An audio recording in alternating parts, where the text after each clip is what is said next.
রহমানির রহিম।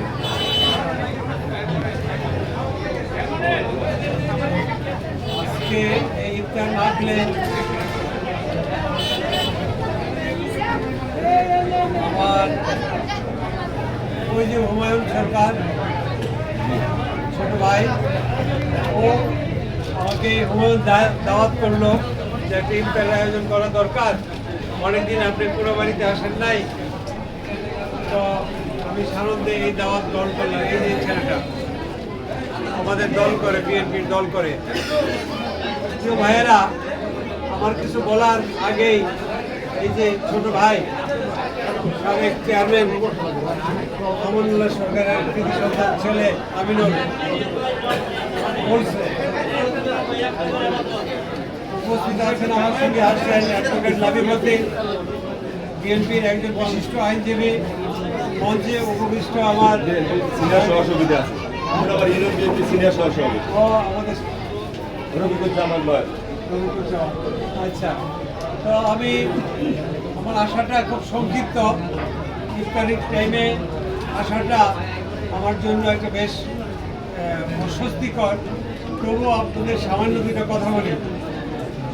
এই কোনাবাড়ি ছিল সাভার থানায়,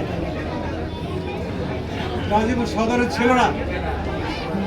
আমরা কোনাবাড়ি এবং কাশীপুরকে আমরা রাষ্ট্রপতি এরশাদ তখন প্রেসিডেন্ট, আমরা এই দুইটা ইউনিয়নকে আমাদের গাজীপুরের সঙ্গে সম্পৃক্ত করছিলাম। তৎকালীন সময়ে আমি যখন উপজেলা চেয়ারম্যান, এরশাদ সাহেব প্রেসিডেন্ট, তো ওর বাবা আমানুল্লাহ সরকার চেয়ারম্যান, আমাকে অনুরোধ করলো আমি তাকে চাচা সম্বোধন করতাম।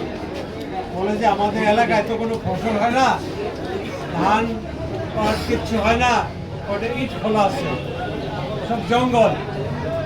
তো এইটা এই এলাকায় যদি ইন্ডাস্ট্রি করে দিতে পারেন, হ্যাঁ একটা সুযোগ আছে। তখন বিসিক শিল্পনগরী একটা স্কিম ছিল সরকারের, সেটা তদবির করে আমরা প্রেসিডেন্ট সাহেবকে নিয়ে আসছি এখানে হেলিকপ্টারে করে।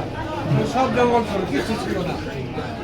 এইখানে বিসিকের প্লটগুলা শিল্প আজকে যা হয়েছে এগুলো বিতরণ করছে আমার তরফ থেকে ওর বাবা আমানুল্লাহ সরকার, এই যে এর বাবা, এই তার অবদান আমি ভুলতে পারি না।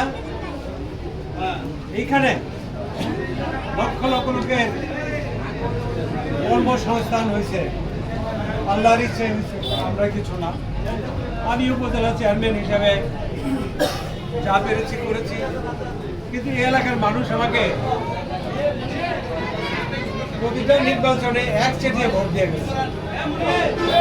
আমি কৃতজ্ঞ আপনাদের কাছে, বিশেষ করে যারা বহিরাগত শ্রমিক বিন্দু আসছেন, এইখানে বসবাস করতেছেন, বাড়ি বহন করেছেন, আপনারাও আমাদের মেহমান, আপনারা আমাদের অতিথি।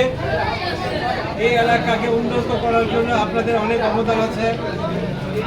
আমি বলতে চাই যে বর্তমান সরকার, আমাদের প্রিয় সরকার বিএনপি সরকার প্রতিষ্ঠিত হয়েছে, আওয়ামী লীগের অত্যাচার জুলুমের অবসান হয়েছে।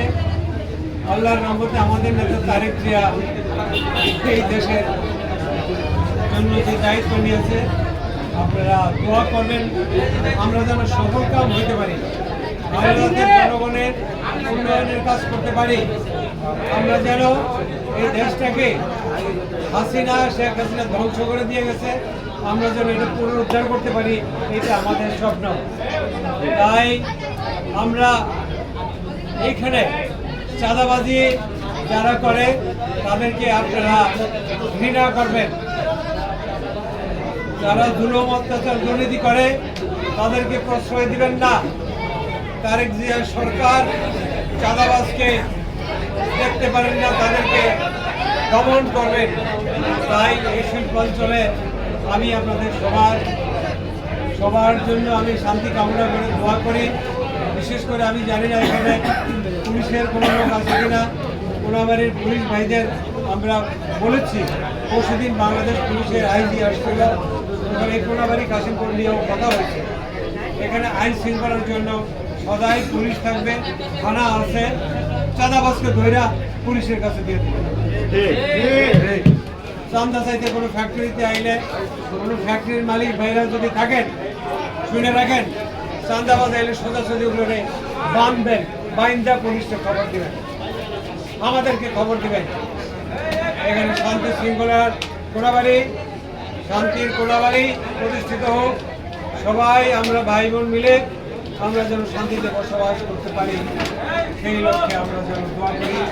মাহে রমজানের এই দিনে আমরা সবাই সকলের জন্য আমরা অপরের দোয়া করি এবং আসন্ন ঈদে আমরা যেন সুষ্ঠু সুন্দরভাবে এই আমাদের পবিত্র ঈদ পালন করতে পারি। সবাইকে ধন্যবাদ। ইনশাল্লাহ আরও অনেক আসবো। হুমায়ুন, তোমাকে অনেক ধন্যবাদ। তোমার বাড়িতে গেছি, তোমার বাবা অনেক ভালো মানুষ, 15 দিনের মানুষগুলো আছে। আপনারা আপনাদের সন্তানদেরকে পরামর্শ দেবেন, ভালো থাকার পরামর্শ দেবেন। আপনাদের সংসারে আপনাদের সন্তানরা যেন চাঁদাবাজ হয় না,